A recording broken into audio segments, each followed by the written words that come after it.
the end.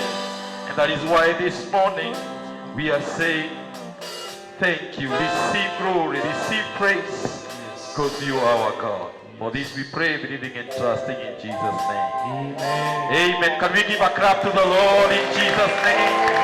Yes, give a clap to the Lord. A better one. Yes.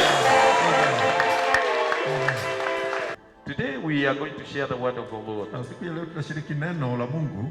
And I have today Neno ambalo ninalo asubuhi ya leo is the word for the day. ni neno la siku. Is the word that I know that it will change our way of doing things. Na ni neno ambalo litabadilisha hali yetu ya kutenda. Just as we are saying that this is the year of mounting up. Jinsi tunavyosema ya kwamba huu ni mwaka wa kupaa juu. These are some of the things that we need to do so that we will mount up. Hayo ndio baadhi ya mambo tutakayofanya ili tukaweza kupaa juu pia. Thank you. God bless you for sitting down and listening to God's word. Asante kwa sababu ya kuketi na kusikiliza I neno la know Mungu. this is the word of God. Najua kwamba hili ni neno la Mungu. And this will change each and every one of us. Na hili neno litabadilisha kila mmoja I'll be wetu. talking about choices. Nitanena kuhusu I'll be talking about choices.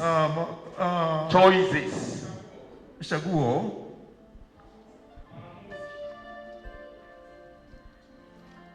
And what are choices? Maamuzi ndio gani?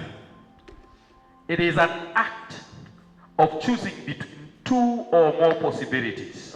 Ni utendaji wa kuchagua jambo moja ama lingine. It is an of choosing between two or more possibilities. Ni ile hali ya kuchagua uwezekano wa aina moja ama nyingine. All a range of possibilities, each one or more may be chosen. Ni hali ya mambo ya uwezekano kadhaa ambalo unaweza ukachagua moja ama lingine. In life, katika maisha, we all make our choices. Tunafanya chaguo zetu katika maisha.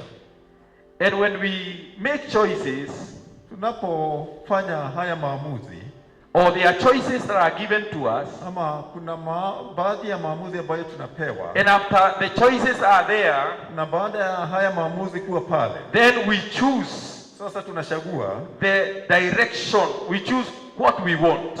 Mwelekeo ama tunachagua kile ambacho tunataka. And after we have chosen, na baada ya kuchagua, among the choices, miongoni mwa zile chaguo, the one that we want, kile ambacho tunahitaji, that then we will live with those choice, or we will live by that choice.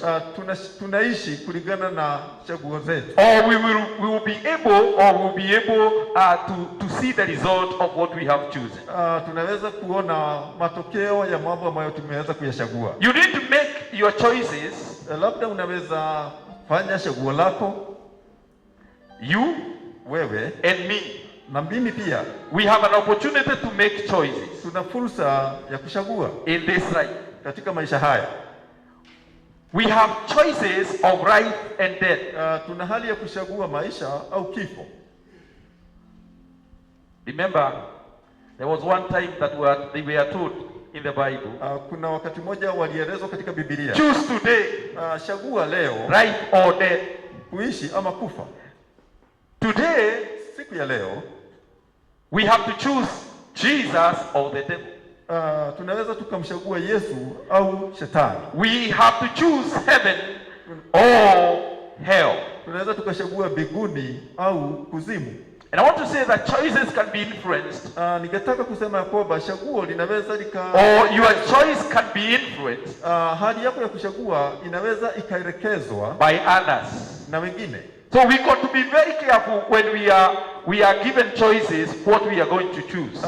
Hivyo basi inabidi tumakinike tunapopewa baadhi ya mambo ya kuchagua ili tukaweze. You may not have people around you so that people who are influencing you, but you decide this is what I will do. Labda hauna watu watakaokuelekeza, lakini ni wajibu wako kusema ya kwamba haya ndio ambayo nimechagua. Sometimes as individuals, mara kwa mara kama mtu binafsi, we choose what we choose because we do not know, we have no knowledge about it.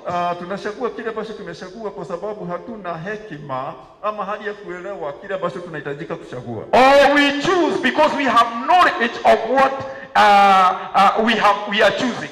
Ama tunachagua kwa sababu tuna ile hali ya kujua kile ambacho tunahitajika kuchagua. You may also choose because you do not have principles.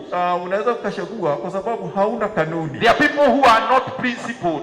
Kuna watu ambao hawana kanuni za maisha. There are others who are principled such that their principles will affect their way of choosing. Kuna wengine ambao wana kanuni na hizi kanuni zitaelekeza jinsi watakavyochagua. We need to choose the right things.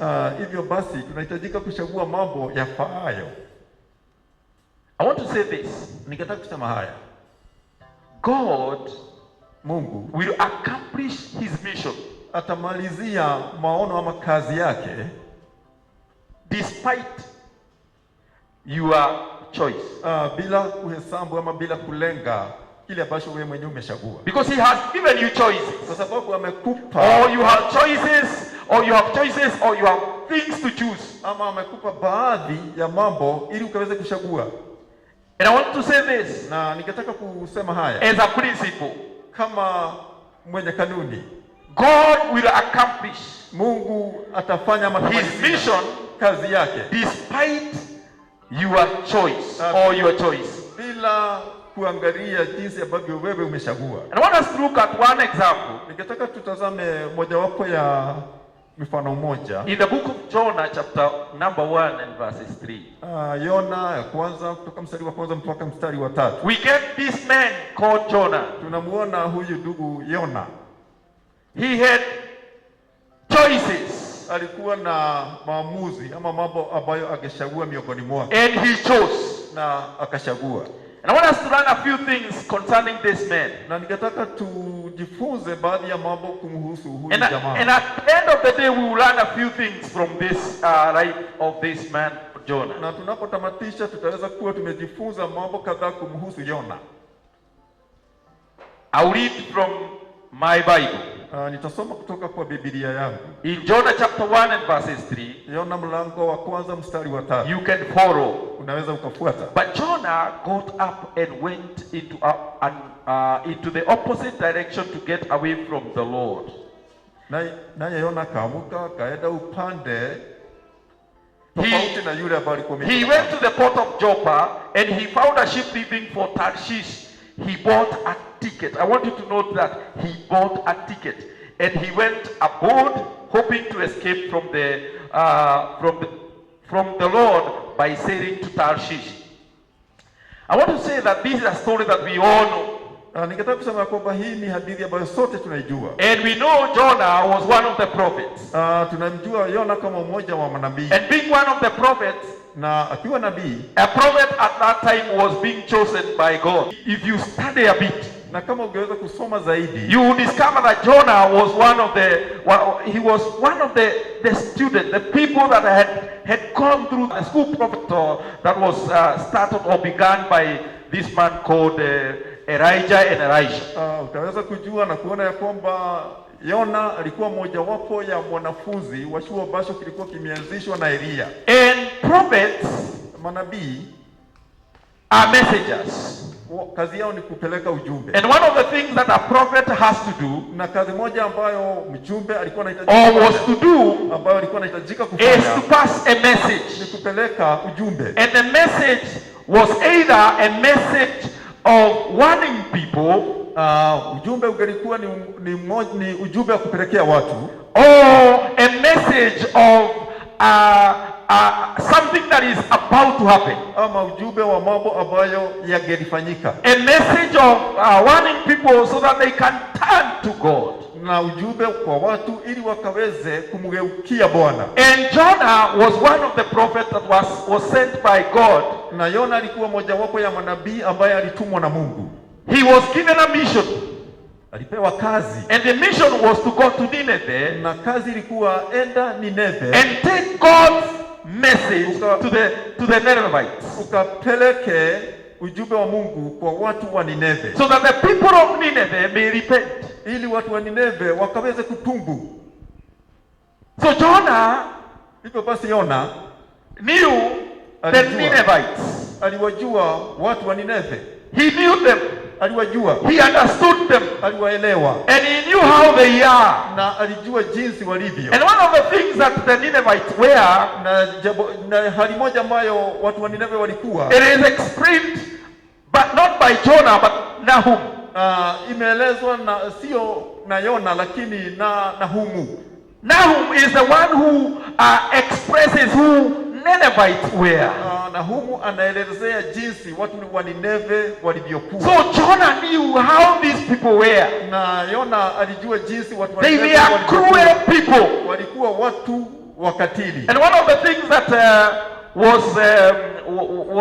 was above everything else, Na jambo ambalo lilikuwa limezidi mambo mengine yote, is that the Ninevites were being used by God to punish the children of Israel when they sinned against him. Mungu alitumia watu wa Nineve kuwatesa Waisraeli wakati ambapo Waisraeli walitenda kinyume na mapenzi ya Mungu. I don't know whether you have heard that. Sijui kama umeelewa haya. That Jonah knew that God used to use these people called the Ninevites to punish the children of Israel when they sinned against God. Yona alijua ya kwamba Mungu alitumia watu wa Nineve kuwatesa Waisraeli wakati wowote ambapo Waisraeli wangetenda dhambi kinyume na Mungu. Something else that was very, very important to Nineveh. Jambo lingine ambalo lilikuwa muhimu sana kwa watu wa Nineve. And I want you to take note of this. Na ningetaka ukaweze, this is very important, kuwa na mtazamo halisi katika mambo haya. One of the things that God had to send Jonah to Nineveh, sababu nyingine ambayo ingemsababisha Mungu, and he was to come and preach to Nineveh, ni aende ahubiri pale Nineve. Yes, the Ninevites used to punish the Israelites. Ni kweli ya kwamba watu wa Nineve walikuwa wanatesa Israeli. But Nineveh was to become, lakini Nineve walikuwa wawe for 50 years that were to come, miaka 50 ambayo ingekuja. From that time, kutoka wakati huo, from that time that Jonah was being sent, kutoka wakati ambapo Jonah alikuwa anatumwa to go and take the message to Nineveh, aende akapeleka ujumbe Nineve. It was that after from there 50 years to come, kutoka pale miaka 50 ijayo, Nineveh was to become a very, very important capital city of Assyria. Nineve ingelikuwa mojawapo ya mji mkuu wa taifa la Uajemi,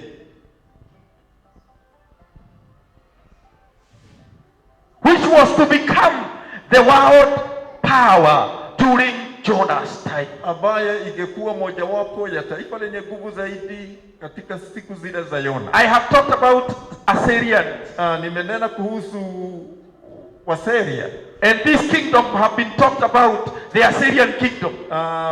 Katika kingdom ama ufalme wa Uajemi. So the Assyrian kingdom, ufalme huu wa Uajemi, the city, the biggest city was to be Nineveh. Mji mkuu ulikuwa uwe ni Nineve. And so God was so much concerned about this city that was called Nineveh. Kwa hivyo Mungu alisukumika na kamakinika sana kuhusu. So he told Jonah, Nineve. He told Jonah, hivyo basi akamwambia Yona, I want you to go to Nineveh. Ningetaka uende Nineve. And go and prophesy. Na uende utoe unabii. And go and tell the people to repent. And nenda uambie watu. And go and tell them to turn to God. Waambie wamgeukie Bwana. Let me point out the reason, the four reasons. 4 reasons, just for your knowledge.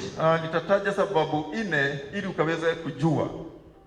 4 reasons why Jonah didn't want to go to Nineveh. Sababu 4 ambazo zilisababisha Yona asiende Nineve. 4 things that were the wicked things are all about Nineveh. Mambo 4 yasiyofaa ambayo ilimsababisha Yona asiende Nineve. They are explained in Nahum chapter 2. Imeelezewa katika kitabu cha Nahum. This one is for your knowledge, ili ukaweze kujua. That is Nahum chapter 2 verses 12 and 13. Kitabu cha Nahum mlango wa 2 mstari wa 12 na and also Nahum 3 and verses 4. Na pia Nahum 3 mstari wa 4. And Nahum expresses anaelezea the sins or wickedness of Nineveh. Yale makatili ya mji wa Nineve. maovu ya Nineve. And they were guilty of these sins. Number one, Na walihisi ya kwamba wamefanya makosa kupitia all the time. Wakati wote The Ninevites, watu wa Nineve, plotted evil against God's people. Walipanga maovu kinyume na watu wa Mungu. That is Nahum chapter 1 and verses 9. Kitabu cha Nahum mlango wa kwanza mstari wa 9. All the time, kila wakati the Ninevites, watu wa Nineve, exploited the people who are helpless. Waliwatumia vibaya watu ambao hawakuwa na uwezo. Number 3. La tatu, they were so cruel. The Ninevites were cruel when they were doing or when they are in war. Watu wa Nineve walikuwa makatili walipokuwa katika vita. Exploitation is in Nahum chapter 2 and verses 12. Hali ya kutumia vibaya ni mlango wa pili katika kitabu cha Cruelty Nahum. is in Nahum chapter 2 verses 12 and 13. Ukatili ni katika mlango wa pili wa kitabu cha Nahum. Number 4. 2 na 13. Idolatry. Kuabudu sanamu. They were good in idolatry. Walikuwa wazuri sana katika hali ya prostitutions, na pia katika ukahaba, witchcraft, na pia katika ulogi. Nahum chapter 3 and verses 4. Nahum kitabu cha Nahum mlango wa 3. Jonah hated to Nineveh. Yona hakupenda, alishukia kwenda Nineve. And he knew that this city is a bad one. It is not a city that I am to go and tell them to repent. Alijua kwamba huu sio mji ambapo ningeenda ili nikawaelezee watu waweze kutubu. So it was such a serious thing. Hivyo basi ilikuwa ni jambo serious kiasi kile. Yona, because of that reason of knowing and understanding, na kwa sababu Yona alijua na akaelewa how the Ninevites were, jinsi watu wa Nineve walivyokuwa, now he had choices. Hivyo basi akawa na choices. Hali za kuchagua. Now he was to go to Nineveh or never to go to Nineveh. Angeliweza kwenda Nineve au asiende Nineve. And that is why we have read in Jonah chapter 1 verses 3. Mlango wa kwanza mstari wa 3. We see now Jonah here. Sasa tunamuona Yona hapa. After he was told to go there, wakati alipoambiwa all the time he would remember. Kila wakati angelikumbuka. Why God? Kwa nini Mungu? But God was seeing beyond what Jonah was seeing. Lakini Mungu aliona mbali zaidi kuliko yale ambayo Yona angeweza. You know the reason why God was seeing that? Unajua ni kwa nini Mungu aliona kwa ule mtazamo? Because there was something that was to happen through the empire or the kingdom of Assyria. Kwa sababu kuna jambo ambalo lingeweza kutendeka kupitia kwa ufalme wa Uajemi, which we will not talk about today. Abasho hatutanena hivi sasa. And therefore Jonah looking at how God is. Hapa Yona anapotazama jinsi Mungu alivyo, because Jonah knew, kwa sababu Yona alijua. Jonah understood that he understood too well that if he go to Nineveh and declare God's words there, Yona alijua vizuri ya kwamba kama angelienda Nineve na kutangaza neno la Mungu pale, this God is merciful. Huyu Mungu ana rehema. He knew that if I go to Nineveh and declare and stand and tell them to repent, yes, the God that I serve, the God that has sent me is merciful. He is able to have mercy on those people. Ikiwa nitaenda Nineve nitangaze neno la Mungu, huyu Mungu ninayemtumikia ni mwenye rehema, hivyo basi atawasamehe. He knew that his God or the God that sent him is forgiving. Na alijua kwamba Mungu anayemtumikia ni Mungu wa kurehemu na kuondolea dhambi.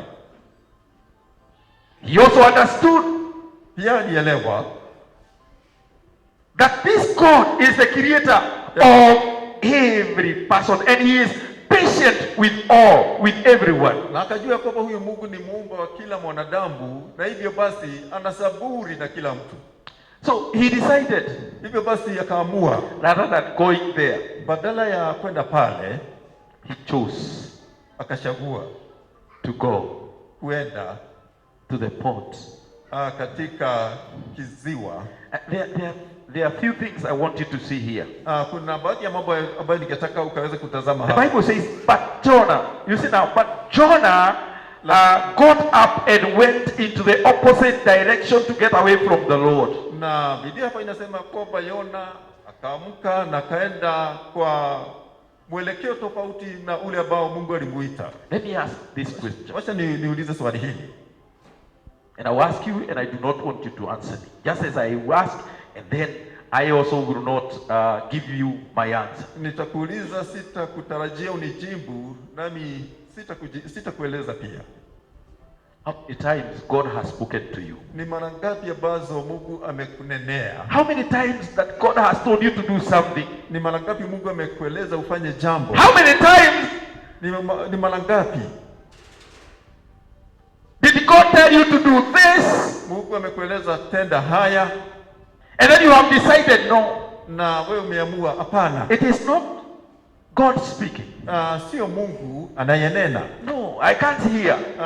Hapana, sisikii. And then you also give it conditions. Na pale unampa maagizo. And Jonah was like so. Na Yona pia naye alikuwa hivyo. He was sent to go to Nineveh. Alitumwa aende Nineve. But he decided. Lakini naye akaamua. The Bible says that he got up and went. He got up and went. Na Biblia inasema kwamba aliamka akaenda. He went to an opposite direction. Mwelekeo tofauti. Many times God has sent us. Mara nyingi Mungu ametutuma sisi. Many times God has spoken to us. Mara nyingi Mungu ametuzungumzia. And he has told you this is what you are supposed to do. Na amekueleza kwamba hivi ndivyo unahitajika You kufanya. decide. Lakini I am not going that route. Unaamua ya kwamba siendi. I am going this way. And that is what Jonah did. Jonah decided to go to an opposite direction. Yona aliamua kuenda away from the Lord. Away bali from kutoka kwa Mungu. Bali na Mungu. You see? Wow. Many times, mara nyingi, when you do not do, wakati or when you run away, wakati unapotorokea, when you go to an opposite direction, wakati unashika mwelekeo tofauti, you actually go away from the presence of God. Unatoroka na kuenda mbali na uwepo wa Mungu. So many people have run away from the presence of God. Watu wengi wametoroka uwepo wa Mungu. Because they have been told, kwa sababu wameelezewa, go and do A, B, C, D. Kwa sababu wameelezewa enda utekeleze haya na yale. And one of the things that causes people not to do things just like Jonah, na mojawapo ya mambo ambayo yanafanya watu wasitekeleze mambo kama Yona is because of fear. Ni kwa sababu ya uoga. Jonah feared. Aliogopa. My friend. Rafiki. He feared. Aliogopa. He knew that these people are fierce. Alijua yapo the Ninevites were not people to joke around with. Watu wa Nineve sio watu wa kuchezea. He knew that if I go there and mess around, they are going to kill me. Alijua ya kwamba nikienda mahali pale, they were tough people. Mane wataniua. Hawa watu walikuwa wagumu. One of the things that causes people not even to do that which God has told them to do is because of fear. Jambo ambalo linasababisha watu wengi wasitende kulingana na mapenzi ya Bwana ni uoga. And let me tell you, wacha niwaeleze, the devil, shetani, is bad. Ni mbaya. And he can do anything. Anaweza kufanya chochote. Even the reason why people do not go to tell others about Jesus, hata sababu ambayo inasababisha wengi wasielewe, is because of fear. Ni kwa sababu ya uoga. The reason why people cannot stand here, sababu ya watu ambao hawawezi wakasimama hapa, and sing, ni kwa sababu ya uoga. And they sing, ni kwa sababu wanatenda dhambi. No, and they singing, kuimba. It's because they fear that they are going to make a mistake. Ni kwa sababu wanaogopa wasije wakafanya dosari. And this man ran away from the presence of God. Huyu jamaa akatoroka. The Bible says he went into the port of Joppa. Biblia inasema ya kwamba akaenda pale kilindini Yopa, where he found a ship leaving for Tarshish. Na mahali pale akapata garawa ambalo lilikuwa naenda Tarshishi. Listen to this. This one surprised me. Sikiliza haya yalinitamausha. Because I want to believe that Jonah had sat down and thought. Sababu Yona aliketi na akafikiria. And calculated. Na kaanza kufanya hesabu. And saw how he is going to how these things will unveil themselves. Na vile mambo ambavyo yataweza kujileta. He bought a ticket. Akaenda akakata tikiti. He went and bought a ticket. Alienda akakata tikiti and went on board. Na akaenda akabili lile garawa. Let's not go to the other part. Wacha tusitazame upande ule mwingine. When people are running away from the presence of God because of fear, watu wanapotoroka uwepo wa Mungu sababu ya uoga, they have so many excuses. Wana sababu nyingi. Some of the excuses are like the one that Jonah had. Na moja wapo ya sababu zao ni kama ile ambayo Yona alikuwa nayo. You know, unajua, even I was very busy. Nimekuwa na shughuli mingi. And I've been very busy. Nimekuwa na shughuli nyingi. I cannot get time. Siwezi nikapata wakati. I can't understand this thing. Siwezi nikaelewa mambo haya. And Jonah sat down. Yona akaketi. And he found and he said, now this is what I'll do. Nakasema haya ndio. I'll buy a ticket.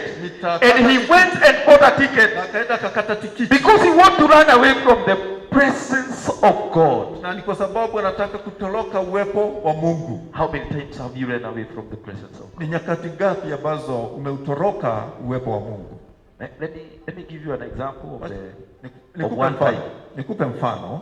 One time, wakati mmoja, many years ago, miaka mingi iliyopita, I was praying. Nilikuwa ninaomba, not once, sio mara moja, but twice, lakini mara mbili.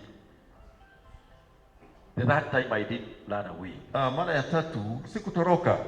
I was in one of our churches.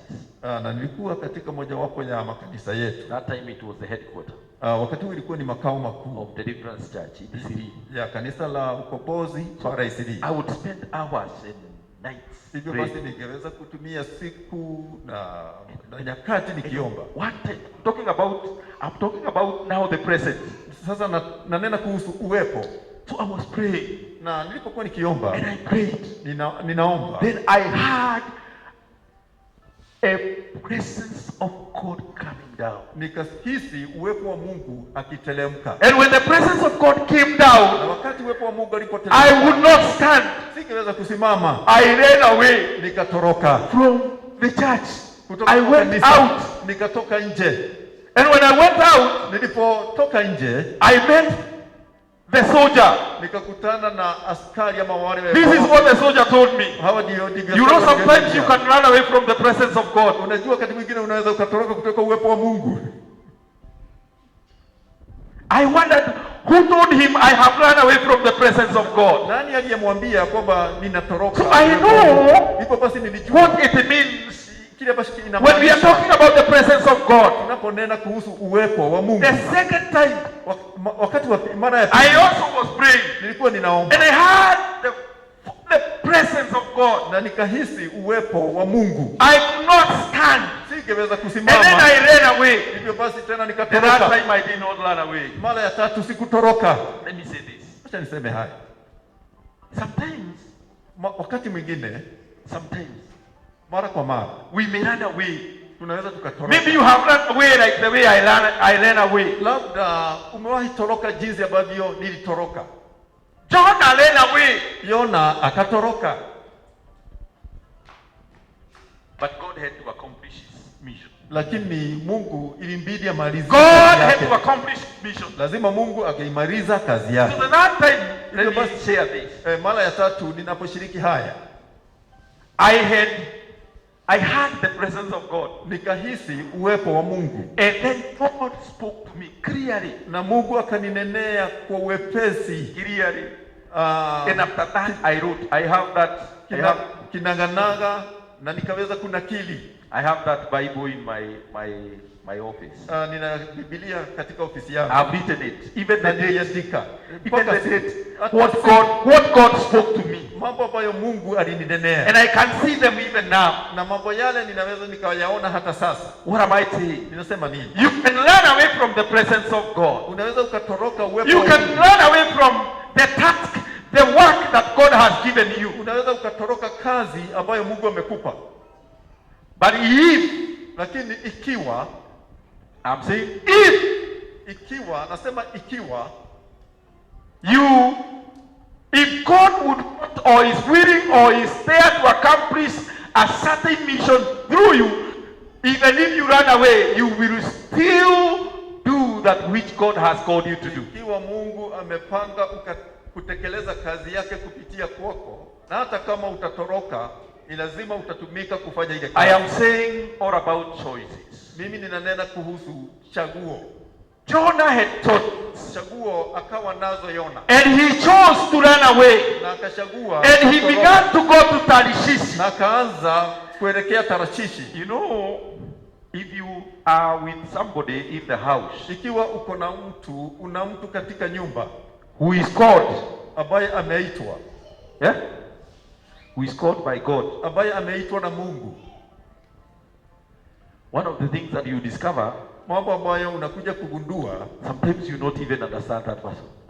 Mara kwa mara huwezi kumuelewa yule mtu. I have had pastors who have been called, nimewahi kuwa na wachungaji ambao wameitwa, and God has told them to leave their work, na Mungu amewaeleza waachane na kazi yao. When they go to their wives and tells them that God has told me to leave this work and begin to serve Him, wakati wametanja mambo haya, nobody understands. Hakuna mtu anayeelewa. It is not like us who are doing business and at the same time you are serving.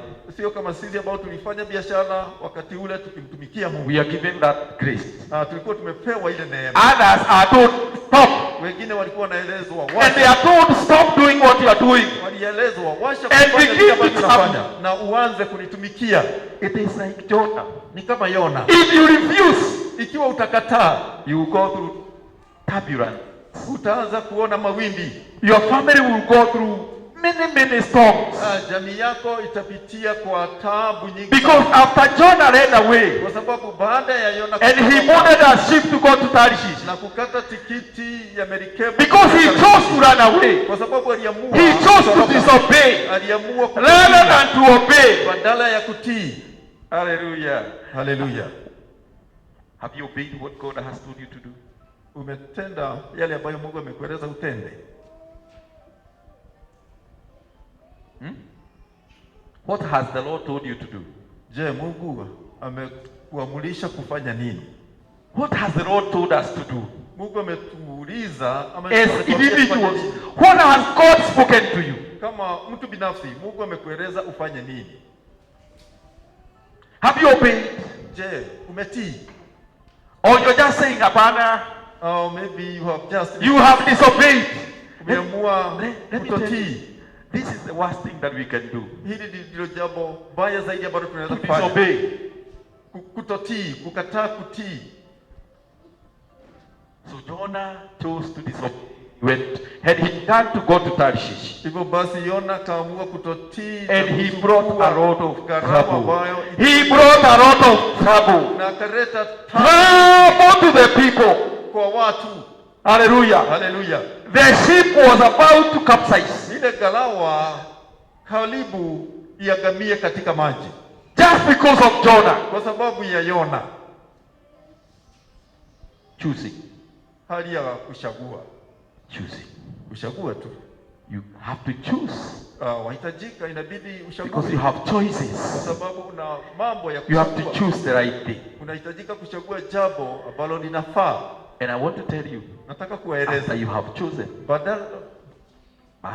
Baada ya kuchagua. After you have chosen. Baada ya kuchagua. You will see what God is able to do. Utaweza kuona mambo ambayo Mungu atayafanya. And I want to assure you. Ningetaka kuhakikishia that God is able. Ya kwamba Mungu anaweza. After we have obeyed. Baada ya sisi kutii. What God has told us to. Mambo ambayo Mungu ametuuliza kuyafanya. Then He will show us and He will be together with us. Lazima atatuongoza na ataishi pamoja nasi. There is also this man.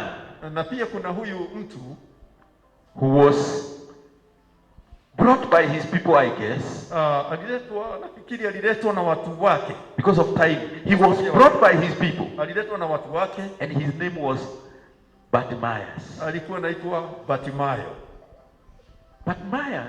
Bartimayo was sitting there. Alikuwa ameketi pale. Right, Bartimaeus. Alikuwa and he was brought there just because The people that brought him wanted him to be healed. Watu ambao walimleta walitaka aponywe.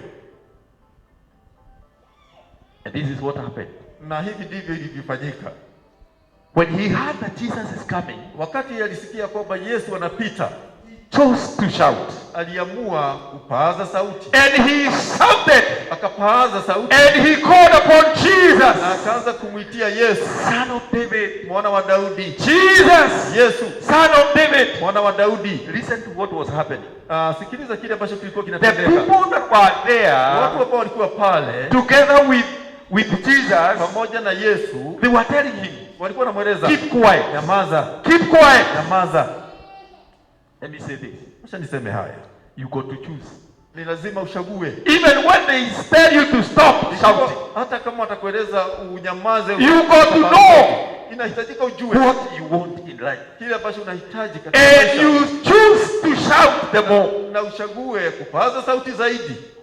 And God is able to help all of us. Na Mungu ana uwezo wa kusaidia sisi sote. Praise the name of the Lord. Bwana apewe sifa. Praise the name of the Lord. Bwana apewe sifa. What have you chosen? Ni kitu gani ambacho umechagua? Which route have you chosen? Je, umechagua njia gani? What is the cause, or what are the causes of your choice, or the choice? Ni mambo gani ambayo yamesababisha wewe kuchagua jinsi ambavyo umechagua? In this life, we have to ask ourselves. Katika maisha haya inabidi tujiulize, Have I heard? Je, nimesikia? If I have heard, ikiwa nimesikia, then hivyo basi I got to choose to obey. Nahitajika kuchagua kutii. Look at this man called Joseph. Tazama Yosefu, when he was in prison, wakati alipokuwa gerezani, and he was there, na alikuwa pale, he had all the opportunities, alikuwa na nafasi zote to sleep with Potiphar's wife, kutenda dhambi na mke wa Potifaru, but he chose. lakini akachagua. Hallelujah. He never knew that he would be thrown into jail. Hakujua kwamba angetupwa gerezani.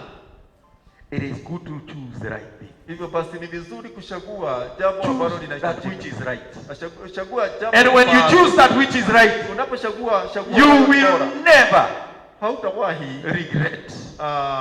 Kata tamaa. You will never regret. Hautakata tamaa. Because God, kwa sababu Bwana is faithful. Ni mwaminifu. Jonah, after he chose to go to Tarshish, Yona baada ya kuchagua kwenda pale Tarshishi, God had to accomplish his vision. Jonah was thrown into the sea, and he was swallowed by the fish, and then after 3 days he was vomited in Nineveh. Na tunaona Yona itumbukizwa katika bahari, akamezwa na yule nyamigumi, kisha baada ya siku 3 akatapikwa Nineve. Unajua watu wengine wanaweza fikiria tunahubiri kwa sababu tunapenda. You may think that we preach because we want to preach. Hapana. Bwana asifiwe sana. Amen. Hapana. Hapana. Bwana asifiwe sana. Amen. Hii neema, the grace, hata mimi naweza kuwa ninakaa, I can as well sit down there. Wiki mzima nakaa. 1 week I sit down. And then mimi nakuja nakaa chini na I come, I sit down and get some. Alafu napokea neno, alafu naenda huko. I receive the word. Alafu kesho naenda biashara zangu. But sometimes we do not do this because we want. It is because we are called to do this. Hatufanyi haya kwa sababu. And thank God that the grace is sufficient. Na katika haya yote neema imetutosha. Hallelujah. Hallelujah. The grace is sufficient. Neema imetosha. So I want to assure you, nataka kukuhakikishia, and I want to tell you, nataka kukueleza that God will accomplish his mission. Mungu lazima amalize kazi yake. And that is why God sent Jonah to Nineveh. And that is why he caused him to go to Nineveh. Na diposa Mungu alimfanya Yona kwenda pale Nineve. Because God wanted to accomplish his redemptive plan through the city of Nineveh. Kwa sababu Mungu alipenda kukomboa watu wa Nineve kupitia kwa Yona. Maybe you will get time and come and ask me, how did he do it? You go and it's good you come and ask me, how did Nineveh got involved in the plan, in the redemptive plan? Na labda unaweza kuja kuniuliza, je, Nineve ilihusika namna gani katika ule Then mpango wa ukombozi? we'll discuss that. Na tutaweza kujadili mambo haya. So I'm opening so that you can come and discuss. Nimefungua ili ukaje tukaweza kujadili mambo haya. Praise the name of the Lord. Bwana apewe sifa. So I want to say that God is willing. Nataka kusema kwamba Mungu anapendezwa to go with us. Kutembea nasi. And when you choose the right thing, na unapochagua jambo, God will back Mungu your choice. kukupa nguvu katika God will always back your choice. Na Mungu atasimama. He will never disappoint. Na hata kuvunja moyo. God will not disappoint you. Mungu hata kuvunja moyo. If you choose the right thing. Kama utachagua, if you choose to obey him. Ikiwa utachagua kumtii yeye. Judas Iscariot. Judasi Iskariota, he chose the way he wanted to follow. Alichagua jinsi ambavyo alipenda kufuata. And you know Judas, na unamjua Judasi was the treasurer. Yeye alikuwa mweka hazina. If you go home, read John chapter 2 verses 4 and 5. Yona ukienda nyumbani katika kitabu cha Yohana mlango wa pili, and John chapter 6 verses 64. Na Yohana 6 mstari wa 64. Judas chose. Judasi alichagua to live that kind of life. Kuishi maisha ya aina hiyo. You know, when offering was being done, wakati watu walitoa dhabihu zao, he would steal some money and put it into the pocket. Angeweza kuiba baadhi ya zile pesa na kutia katika mfuko. He chose. Alichagua. Hallelujah. He chose that way. Alichagua maisha yake. That does not mean that Jesus didn't know that he was doing so. Na haimaanishi ya kwamba Yesu hakujua jinsi ambavyo Judas alikuwa anafanya. And Jesus did not stop that kind of a behavior. Na Yesu hakumsimamisha kwa sababu ya ile tabia. No. Hapana. You will not be stopped. Hautasimamishwa. Bwana asifiwe sana. I will not be stopped. Sitazuiliwa, sitasimamishwa. To do what you are doing. Kufanya vile ambavyo unafanya. Because it is your choice. Kwa sababu umechagua hivyo. But at the end of the day, lakini mwishowe, what you deserve will come. Na kile ambacho unahitaji kitakufikia.